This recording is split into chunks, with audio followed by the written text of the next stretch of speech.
Last year, during a vacation, I found myself staying at a quaint, 2-bedroom Airbnb. This stay was intended as a brief pause, a rest stop en route to another Airbnb, which would serve as my main accommodation for the trip.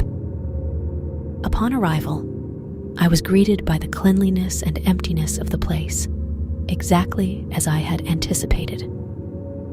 Before settling in, I took a moment to wander through the entire house, familiarizing myself with its nooks and crannies. Then I brought in my luggage and relaxed on the couch. By then, it was probably around 8 p.m. as I began to drift into a light doze. The sudden, jarring sound of the doorbell snapped me back to alertness. Confused and alarmed, I cast a wary glance towards the front door. Given that I'm quite petite and young, I've always been easily frightened, particularly so when it comes to interacting with strangers. This apprehension only intensifies at night when I find myself alone. The unexpected ringing at such an hour set off every alarm bell in my mind, highlighting my vulnerability in this unfamiliar place. I rose from the couch and made my way cautiously to the door, my senses on high alert.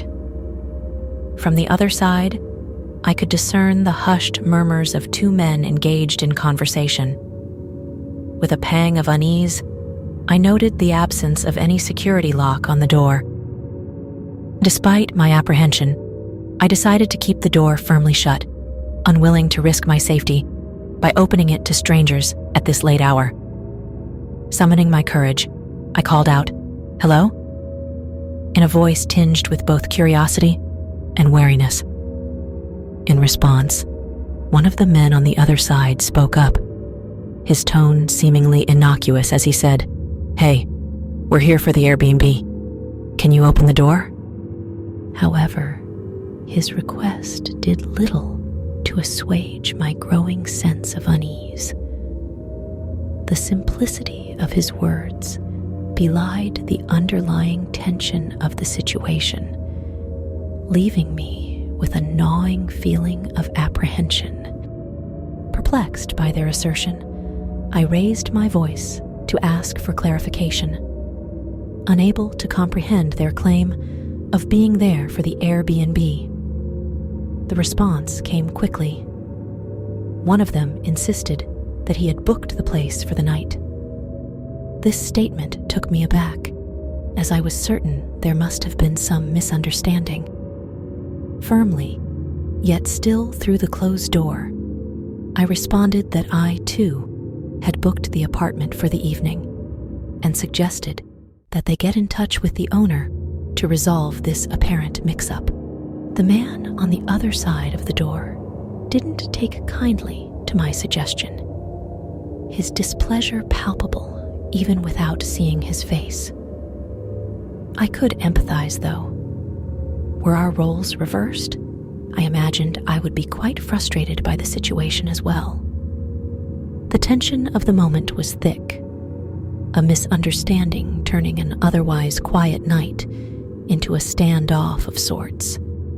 As the situation unfolded, I could hear the sound of one person's footsteps receding from the door, suggesting that perhaps they were reconsidering their approach. Meanwhile, the remaining man persisted, asking once more if I could open the door to discuss the situation further. For a moment, I found myself teetering on the edge of compliance, my hand almost reaching for the doorknob, swayed by what seemed like a genuine request. However, a surge of caution washed over me, urging me to err on the side of safety. In a moment of quick thinking, I decided to feign the presence of company. "My husband will be down to figure it out in a few minutes," I called out, my voice steady.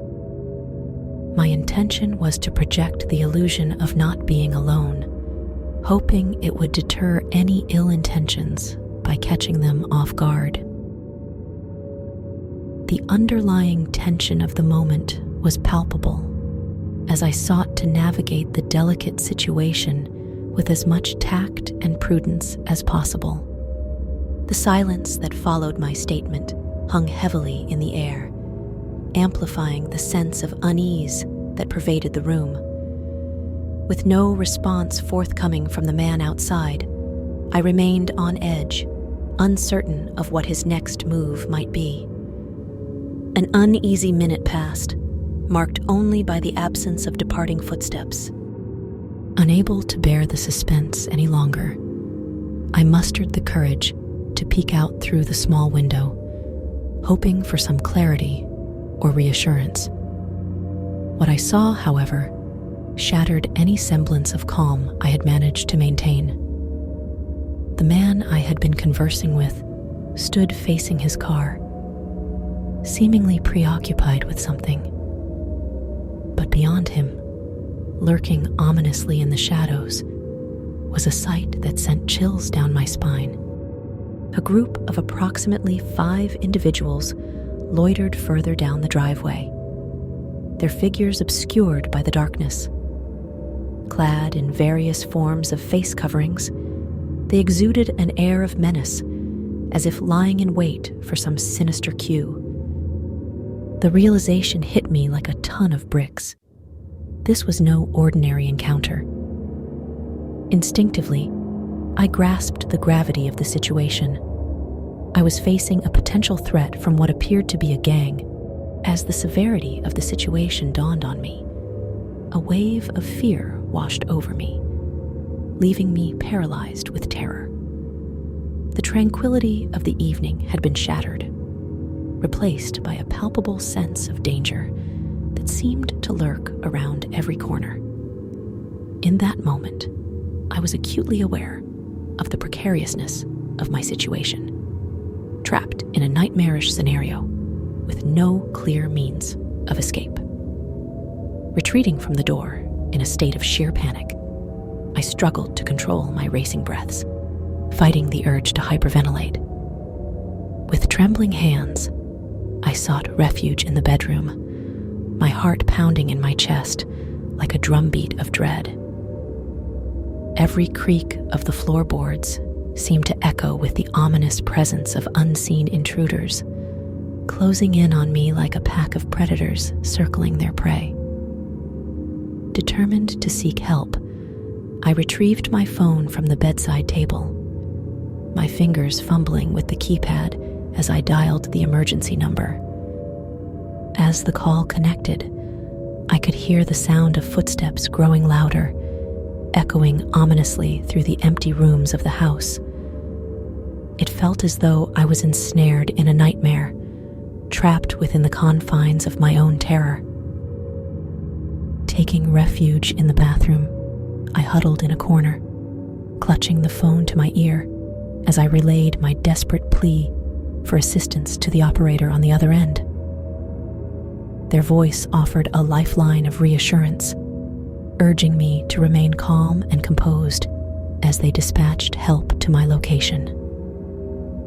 Though every fiber of my being screamed with fear, I forced myself to focus on the promise of imminent rescue, clinging to the hope that salvation would arrive before it was too late.